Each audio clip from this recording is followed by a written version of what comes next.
What's up, pals? Welcome to another New York Comic Con interview. I'm here with Mr. Robert Kirkman, my favorite writer. He's blessed me with a few minutes of his time. Big honor, right? Oh my gosh, yeah, that's all. I didn't know you were going to open with that. That's great. Fantastic. It's earned praise, I would say. Oh, wow. So, Robert, what are you doing here this weekend at New York Comic Con? Right now I'm walking around, but I'm doing a panel for Super Dinosaur. We got a cartoon launching on Amazon Prime on Sunday, August 6th. So I imagine that's after when people will be watching this. So Super Dinosaur is on Amazon Prime right now. If you want to watch that, it's based on a comic book by Jason Howard and myself. It's fantastic. Then I'm promoting a little bit of Walking Dead. We got season 10 coming back also Sunday the 6th. So that's cool. You can watch Super Dinosaur with your kids in the morning, and then watch Walking Dead at night with your by yourself if you're an adult. But yeah, and then I'm doing comics and stuff too. So yeah. So speaking of the Amazon series, you are adapting another one of your books, which is my all-time favorite, Invincible. It's supposed to be coming out next year. Can you tell me a little bit about how that's been? I know you've been trying to get like an adaptation off the ground for a few years. What made you think that the animated team and like this place was the right move for Invincible? Invincible is such a sprawling world with so many different characters that it's very difficult, if not impossible, to do as a live-action television show.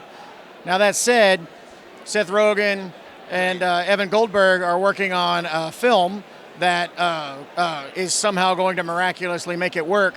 But a film makes more sense than like a television show. So for television, we had to go animated. But that means that we'll be able to, go to the moon and go to Mars and do all kinds of different stuff that would be a little bit more difficult, a little bit more costly if it was live action. So it'll allow us to make the Invincible animated series as epic as the comic book series was, which I'm very excited about.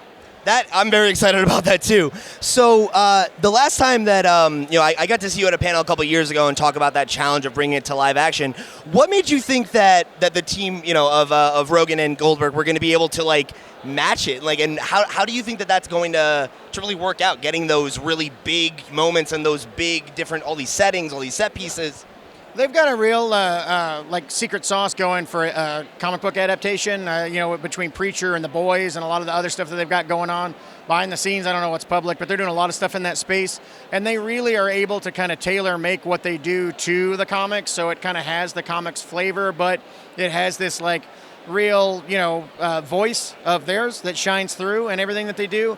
And with Invincible, like they're able to distill everything to what it needs to be, just because you can't really do a movie that has 10,000 characters in it the way the Invincible comic does. So they're able to kind of, parse it down to its essential core and really kind of bring a lot of their voice to it that makes it a little bit different than what we did in the comics, but in like a really cool, satisfying way. So with this adaptation stuff, I mean, just recently, right? I mean, you've had both Walking Dead and Invincible wrap up, projects that you spent so long working on. How does it feel to like still be working with Invincible kind of in this tangential way, even though you and Otley made the kind of decision to wrap that book and then again with Walking Dead because you felt like it had kind of run its course and you were ready to kind of close that chapter and move on? I mean, it's cool. Working on this show is a little bit different than working on the comic. I'm writing episodes, but I'm not like 100% like day to day like I was on the comic because it's a huge team that's putting it all together.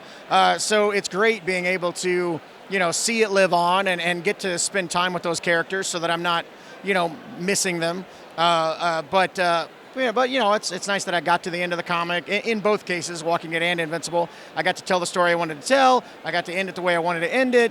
But I'm still able to operate in both worlds because of the adaptations. Well, Robert, I really, really appreciate your time. I won't take up too much more of it. Thank you so much. Awesome, man. Great talking to you. Thank you. And if you guys want to get the rest of our stuff, we're the Comics Pals everywhere. Like, share, subscribe, click the notification bell. You know how to internet. We'll see you next time.